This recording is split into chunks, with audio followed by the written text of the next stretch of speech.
Blessed Carlo Acutis was born in London on the 3rd of May 1991 to a wealthy Italian family. Now, although Italian and Catholic, his family were not especially religious. So it is quite surprising that Carlo had a unique interest in religious practice and requested to receive his first communion at the young age of 7. From that day on, Acutis became a regular receiver of the Holy Communion, and he had a deep love for Jesus in the Eucharist. As Carlo said, the more Eucharist we receive, the more we will become like Jesus, so that on this earth we will have a foretaste of heaven. On top of the Eucharist, he would also make sure to go to weekly confession, just like the saints that he so admired, St. Francis of Assisi, Francisco Jacinto, Dominic Savio. He knew how important the sacraments were. He used to say, "The Eucharist is my highway to heaven." So, although born in London, his parents settled in Milan. Carlo went to school at the Jesuit Istituto Leone VIII, where he was quite a social kid and a bit of a jokester. However, he was someone who always liked to think of others instead of himself. He would worry about friends of his whose parents were divorcing and would invite them to his house to support them. He defended disabled peers at school where bullies would tease them. He did voluntary work with the homeless outside of school. He was someone who lived to make the lives of others better and to love God more. As he wrote down in his notebook, sadness is looking at oneself. Happiness is looking at God. Conversion is nothing but a movement of the eyes. But Carlo is someone that we can all relate to. Growing up, he loved playing soccer and video games. He enjoyed playing the PlayStation 2, in particular, the game Pokemon. He loved film and creating. He used to post videos of himself goofing around with his dogs, pretending to talk to them, or playing about in the pool. He also had a bit of a sweet tooth. Nutella and ice cream were something that he particularly loved. But these passions taught him the need for self-control. As he used to say, "What's the use of winning 1,000 battles if you can't beat your own passions?" He was an ordinary kid with similar interests to other kids in his class.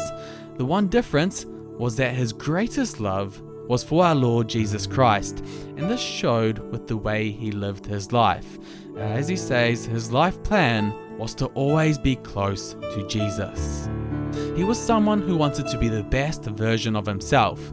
He used his first savings to buy a sleeping bag for a homeless man, in which he often saw on his way to Mass. He could have spent that on a video game. He could have spent that on satisfying his sweet tooth, but he thought of others before himself and wanted that homeless man to have a more comfortable sleep instead. Because he knew when he was doing something that was right and something that was wrong. One of the smartest ways that he used to track this was through a diary. He would give himself good marks if he did something right and something that his conscience knew was good, and bad marks if he did something that he didn't think was good. This way he could look back at the end of the day and tell if God would be impressed or not. Now, Carlos was well known for being a bit of a computer geek, as he was very skillful with computers and the internet. It was one of his passions, and he wanted to use his skills for our Lord, to spread the message of the faith and the love of God through the Eucharist. So what he did at the young age of 11 was he started investigating the Eucharistic miracles that occurred throughout history. And he created a website that documented each miracle so that everyone around the world could be aware of them.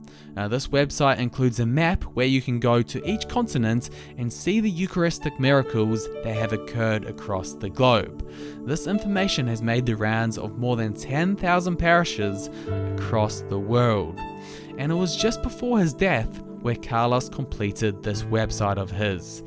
You see, it was at the age of 15 where Carlo began to feel unwell. Initially, they thought it was a normal flu, but Carlos was not getting any better, so his parents took him into the hospital.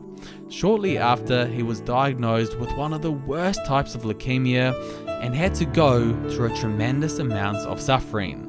But Carlos, being a Catholic, he knew that life has always involved suffering. He said, "I offer to the Lord the sufferings that I will have to undergo for the Pope and for the Church, so as not to have to be in purgatory and be able to go directly to heaven." The doctors at the hospital asked if he was in great pain, to which he responded, "There are people who suffer much more than me." Shortly thereafter, Carlos died from this disease, having lived a short but very blessed life.